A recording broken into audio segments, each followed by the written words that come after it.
12वें episode की शुरुआत में हमें दिखाया जाता है कि वेजेटा क्रैकन का खाना बन जाता है और ये देखने के बाद गोकू के साथ साथ बाकी सब भी हैरान थे। गोकू को अपनी आंखों पे यकीन नहीं हो रहा था क्योंकि जिस वेजेटा को वो जानता था वो इतनी आसानी से हार नहीं मान सकता। तो क्या ये सच में वेजेटा का अंत था? गोकू उसका नाम पुकारता है बस इसी उम्मीद में काश वो अभी भी जिंदा हो, पर उसका नाम लेने से वेजेटा तो नहीं मगर वही क्रैकन वापस आ जाता है और वो गोकू को भी उसी तरह खाने वाला था, पर गोकू उससे बच जाता है। पर इसके बाद भी वो क्रैकन नहीं मानता, वो गोकू पे लगातार अटैक करते रहता है और गोकू का मूड बिल्कुल भी ठीक नहीं था। पर तभी वो नोटिस करता है वेजेटा को जो इस क्रैकन के टेंटिकल को पकड़ के बैठा हुआ था और ये देख के गोकू बहुत ज्यादा खुश होता है। वो बोलता है कि मुझे तो लगा कि इसने तुम्हें खा लिया, पर तभी वेजेटा गुस्से में बोलता है कि अपना मुंह बंद रखो, ऐसा हो ही नहीं सकता कि ये मुझे खा ले। वो तो मुझे इस बॉडी की आदत अच्छे से नहीं है, इसलिए मैं अटैक डॉज नहीं कर पा रहा हूँ। और ये बोलने के बाद वो सीधा तामागमी पे अटैक कर देता है और तामागमी भी सेम ही चीज करता है, वो उसे क्रैकन की मुंह में फिर से धकेली देता है। पर वो सुपर सैन बनके इस बार उससे बच जाता है। पर क्रैकन भी हार मानने वाला कहाँ था, वो उसे अपने सारे टेंटिकल से पकड़ने की कोशिश करता है। पर वेजेटा आप कुछ ज्यादा ही फास्ट था, तो वो आसानी से उन सबको डॉज करके तामाकामी के पास जाता है और तामाकामी भी रुकने का नाम नहीं ले रहा था। वो लगातार ऊपर से वार करता है और नीचे से अटैक कर रहा होता है। क्रैकन दोनों ही वेजेटा पे एक ही साथ हमला कर रहे थे और वेजेटा दोनों को एक साथ नहीं रोक पाता और फाइनली क्रैकन उसे खा ही लेता है। और तभी वेजेटा अपना की बूस्ट करता है और इस मूवमेंट पे तो मुझे लगा था कि ये भी सुपर सैन 3 बन ही जाएगा, पर ऐसा कुछ नहीं होता। तो वो क्रैकन के मुंहखाज में कई ब्लास्ट करता है जिससे उसके दांत टूट जाते हैं और इसी वजह से वेजेटा आराम से वहां से निकल जाता है। अब तो क्रैकन को भी समझ में आ गया था कि अगर अपनी जान प्यारी है तो इस बंदे से दूर ही रहो, तो वो बिना कुछ कहे वहां से आराम से निकल जाता है। अब फाइनली वेजेटा अपना पूरा फोकस तामागमी पे कर सकता था।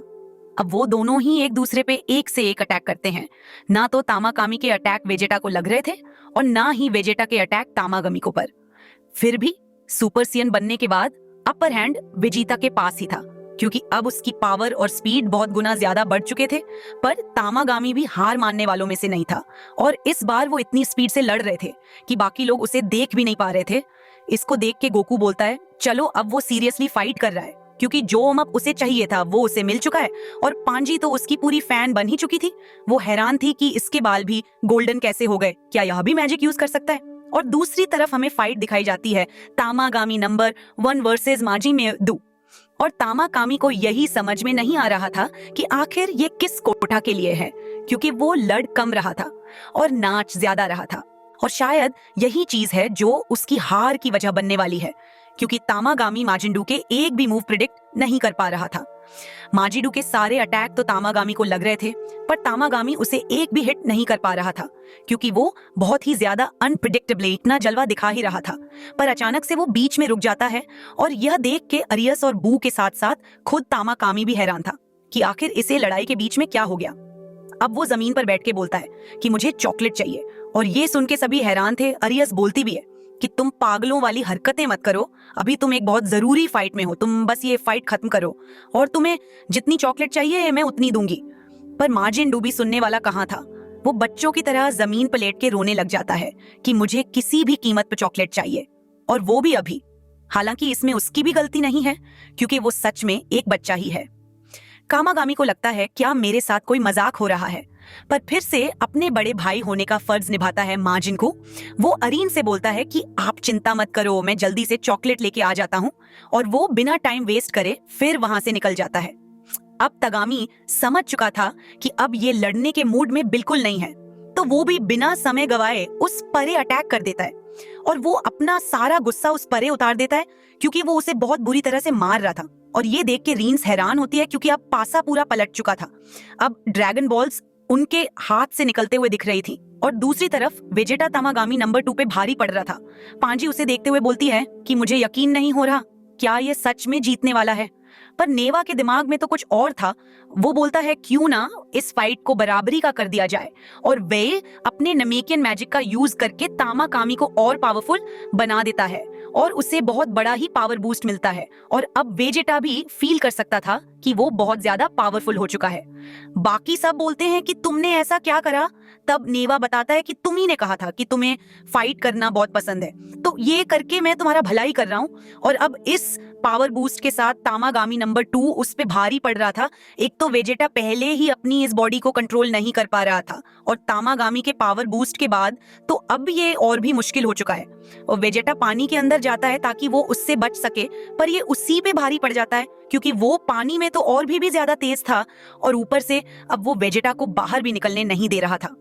और वेजेटा जितनी देर अंदर रहेगा मुसीबतें उतनी ही बढ़ती जाएंगी। और दूसरी तरफ माजिंडू बच के भाग रहा था क्योंकि अब तो तामाकामी उसके पीछे हाथ धोके पड़ चुका था। और ये सुन के गोमा की आर्मी भी वहां आ जाती है। वो हैरान थे कि आखिर किस में इतनी हिम्मत हो गई कि उसने तामाकामी को चैलेंज कर दिया। और तामागामी पूरे गुस्से से उसके पीछे पड़ा हुआ था। तभी तामाकामी अपनी शॉट से उस पर अटैक करता है, और वो अटैक सीधा जमीन पे लगता है। और इसका इम्पैक्ट इतना ज्यादा था कि ये गोमा और देसू को भी महसूस हुआ। गोमा बोलता है कि आखिर ये भूकंप है कैसा। तभी देगासू चेक करता है कि आखिर बाहर चल क्या रहा है, और उन दोनों की आंखें फटी की फटी रह जाती है। उन्हें यकीन नहीं होता कि सच में किसी में इतनी हिम्मत है कि उसने तामाकामी नंबर 1 को चैलेंज कर दिया। तो तामाकामी डू पे अटैक करते ही रहता है, पर पहले की तरह उसका एक भी अटैक उस परे नहीं लग रहा था। वो सारे अटैक ही बहुत आराम से डॉज कर लेता है, पर ये नहीं पता कितनी देर तक। पर तभी वहां पर आ जाता है माजिनको, और वो उसकी तरफ चॉकलेट फेंक के मारता है। अब वो चॉकलेट खाने के बाद होने वाला था असली युद्ध, क्योंकि अब माजू मजाक करना छोड़ देता है और अब वो उस पे सीरियसली अटैक कर रहा था। और ये अटैक इतने ज्यादा पावरफुल थे कि इसके बाद तामाकामी ठीक से खड़ा भी नहीं हो पा रहा था। और गोमा का भी कुछ ऐसा ही मानना था। उसे यकीन नहीं हो रहा था कि आखिर ये हो कैसे रहा है। पर वो तभी देखते हैं कि आखिर इन सबके पीछे है कौन, और वो दोनों ही हैरान थे क्योंकि ये कोई और नहीं अरेंस थी। अरेंस को तो उनकी टीम में होना चाहिए था, पर वो उनके खिलाफ क्या कर रही है। अब तामागामी भी समझ चुका था कि अगर उसने अपनी पूरी ताकत नहीं लगाई तो वो हार जाएगा।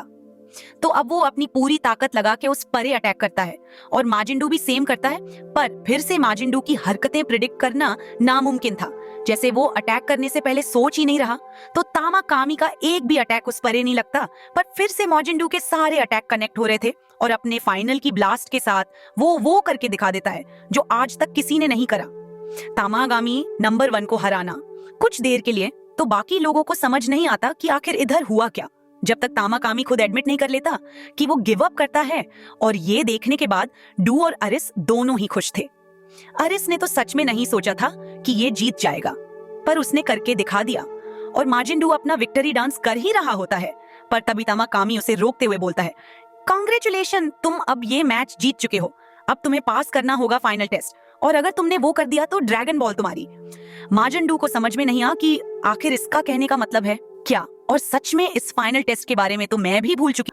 तो अब तामाकामी भी फाइनल टेस्ट की तैयारी कर देता है, और वो माजिंडू को बताता है कि तुम्हारी स्क्रीन के सामने कुछ नंबर शो होंगे और तुम्हें उस सभी नंबर का सम निकालना है। शुरू में तो बहुत आसान से नंबर आ रहे होते हैं, जैसे 1, 4, 8, पर ये नंबर धीरे धीरे बढ़ते ही जाते हैं, और वो इतनी तेजी से बढ़ रहे थे कि उन्हें देखना ही मुश्किल था। यहाँ तक कि खुद रिंस के पसीने भी छूट गए थे। और ये नंबर कोई छोटे मोटे नंबर नहीं थे, ये लाखों और हजारों में थे। और वो नंबर खत्म होने के बाद तामागामी उससे पूछता है कि इसका सम बताओ। इसे तो मैं कैलकुलेटर के साथ नहीं कर पाऊं। मार्जिन से तो एम भी छोड़ ही दो। वो कंफ्यूज होता है कि आखिर इसका मतलब क्या है, क्योंकि उसे अभी तक तो गेम ही समझ में नहीं आई। तभी रिंस पीछे से बोलती है कि ये तो सरासर चीटिंग है। उसने तुम्हें फाइट में हराया तो तुम्हें उसे ड्रैगन बॉल दे देनी चाहिए। अब तुम ऐसा करके चीटिंग कर रहे हो। इसका जवाब तो मैं भी नहीं दे सकती, तो वो बेचारा तो अभी पैदा हुआ है, वो कैसे देगा। पर तामागामी उसे पूरी तरह से इग्नोर कर देता है, और वो माजिंडू से फिर से पूछता है कि इन सब का सम क्या है। माजिंडू को तो शायद सम का मतलब भी नहीं पता था, पर हर बार की तरह सिचुएशन संभालने आता है। माजिनकुअर वो कुछ नंबर बढ़ाता है, और वो इतना धीरे बोलता है कि माजिंडू के अलावा और कोई सुन भी नहीं पाता। और अब माजिंडू वो नंबर सुन चुका था, तो वो वही नंबर रिपीट कर देता है, और फिर तामागामी बताता है कि ये सही आंसर है। ये देख के तो अरेंज की भी होश उड़ चुके थे। वो बोलती है, क्या यहाँ कोई मजाक चल रहा है, क्योंकि इसका जवाब तो उसे भी नहीं पता था। तो अब जैसा तामागामी ने प्रॉमिस करा था वो वैसा ही करता है कि वो माजिंडू को ड्रैगन बॉल दे देता है, और माजिनव ड्रैगन बॉल रिंस को दे देता है। तभी माजिनको बोलता है कि मैंने अच्छा काम करा ना। फिर रिंस बोलती है कि तुमने करा ही क्या है, तुम बस खड़े होकर देख ही रहे थे। दरअसल उससे नहीं पता कि वो माजिनको ही था जिसने माजिंडू को वो नंबर बताया। पर मार्जिन को इस बात का बुरा नहीं मानता और हंसते हुए बोलता है, हाँ आप सही बोल रही हो। सच में अब तो उसने दिल जीत ही लिया। इसके बारे में पहले मैंने जितनी भी बुरी बुरी बातें बोली थी मैं वो वापस लेती हूँ। अब ये मेरा दाइमा का सबसे फेवरेट कैरेक्टर बन चुका है। और दूसरी तरफ गोमा परेशान हो चुका था। एक तरफ तो अर्थ वालों ने नाक पर दम कर ही रखा था, अब उनकी टीम की मेंबर ही उनके खिलाफ चली गई। पर कासू बोलता है कि ऐसा करके वो हमारी मदद ही कर रही है क्योंकि अर्थ वाले फिर उनसे दूर रहेंगे। पर गोमा उस पर विश्वास नहीं कर सकता था क्योंकि अब उसका भरोसा रीन से पूरा उठ चुका था। तब गोमा बोलता है कि किसी भी कीमत पे तामागामी नंबर 2 की ड्रैगन बॉल उन्हें नहीं मिलनी चाहिए। फिर हमें दिखाया जाता है कि तामागामी नंबर 2 वेजेटा पे भारी पड़ रहा था। वेजेटा का कोई भी अटैक उस पर वर्क नहीं कर रहा था, पर तामागामी के पंच से उसके लिए कुछ ज्यादा ही खतरनाक थे। और ऐसा ही होता है, वेजेटा ये ज्यादा देर तक नहीं सह पाता और वो डूब जाता है समुद्रों की गहराई में। और जब फिर से लग ही रहा था कि यह वेजेटा का अंत है, तभी वेजेटा अपनी आंखें खोल लेता है और वो फिर से अपना जन का बूस्ट करता है। उसका ओरा इतना पावरफुल था कि तामागामी बहुत दूर जाके गिरता है और हमारी तरह बाकी लोग भी ये दिल थाम के देख रहे थे। वेजिटा अभी भी अपना पावर बूस्ट कर ही रहा था और फाइनली हम सभी वेजिटा फैंस को वो मिल ही जाता है जिसका हमें सदियों से इंतजार था, सुपर सैयन 3 वेजिटा। ये देख के गोकू हैरान था कि आखिर तुमने यह कब सीख लिया और तुमने मुझे क्यों नहीं बताया। अब बिल्मा बताती है कि वो बहुत टाइम से ही अकेले ट्रेनिंग कर रहा है, ये फर्म उसने तभी अचीव करी थी और अब तो तामागामी उसे देख भी नहीं पा रहा था क्योंकि वेजिट अब कुछ ज्यादा ही तेज था। और बस इतना ही नहीं, उसकी डिसरेस्पेक्ट करने के लिए वेजिटा तो अब अपने हाथों का भी यूज नहीं करता, वो अपने हाथों को क्रॉस कर लेता है और अपने पैर से ही फाइट करता है। तामागामी को नीचे दिखाने के लिए इतना काफी नहीं था तो वो अपनी उंगलियों का यूज करता है उसके बाकी अटैक्स रोकने के लिए। फिर वेजिटा उसे एक किक मारता है जिससे पूरा समुंदर ही बीच में से कट जाता है। अब वेजिटा अपने गैलिक गन अटैक का यूज करता है, तामांग में उसे रोकने की बहुत ज्यादा कोशिश करता है, पर ये उसके लिए थोड़ा नामुमकिन हो रहा था और किसी न किसी तरह वो उस अटैक को डिफ्लेक्ट कर ही लेता है।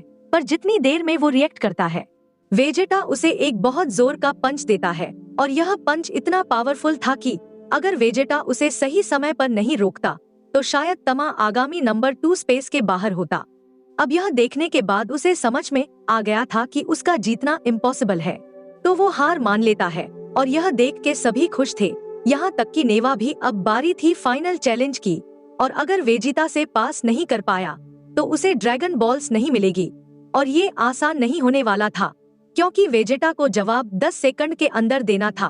तो ये पहेली कुछ इस तरह थी, जॉनी की मम्मी उसे 15 बिस्किट देती है और जॉनी वो 15 बिस्किट लेकर वॉक पे चली जाता है और जॉनी 1/3 कुकी खा के एक गोड से मिलता है जिसका नाम जीरो है। तो अब जॉनी के पास जितनी कुकी बची हुई है, जीरो बोलता है कि उसमें से आधी मुझे दे दो और जॉनी आधी उसे दे देता है। पर रो द गोड को लगता है कि इसे लगेगा कि मैं लालची हूँ, तो वो जॉनी को 2 कुकी वापस कर देता है। उसके बाद जॉनी मिलता है साबुर द डॉग से और वो उसे 1 कुकी दे देता है, पर अचानक से वहाँ शिरो द मंकी आता है और वो उसकी 3 कुकीज चुरा लेता है। पर जॉनी अपने गुस्से पर काबू रखता है और वो काइंड बस दिखाता है, तो उसके पास जितनी भी कुकीज बची हुई थी वो इचिरो द स्नेक को दे देता है। तो आप बताओ इचिरोस कितनी कुकीज खा पाया होगा? क्या आप कमेंट करके बता सकते हो कि इचिरो ने कितनी कुकीज खाई?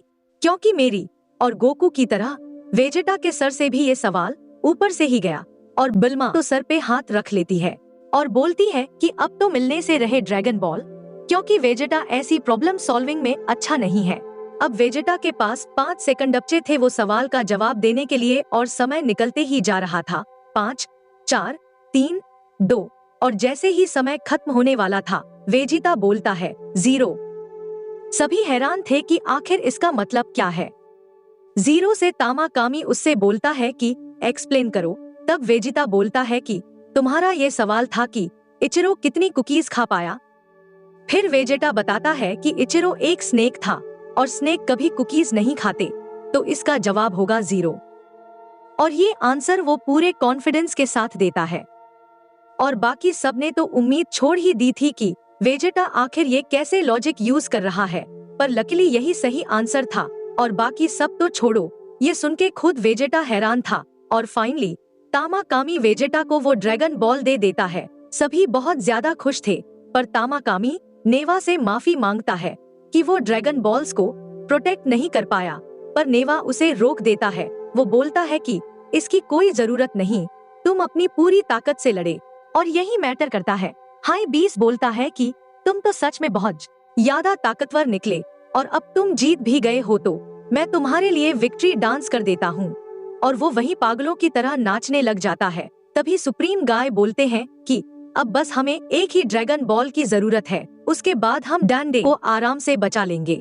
तो वो सब फर्स्ट वर्ल्ड के लिए निकल ही रहे होते हैं, पर उन सब की शिप फिर से खराब हो जाती है। पर जब तक पांजी साथ है तो टेंशन लेने की कोई बात ही नहीं है। वो 2 मिनट में ही उस शिप को ठीक कर देती है। अब देगासो बताते हैं कि अब वो फर्स्ट वर्ल्ड के लिए निकल चुके हैं।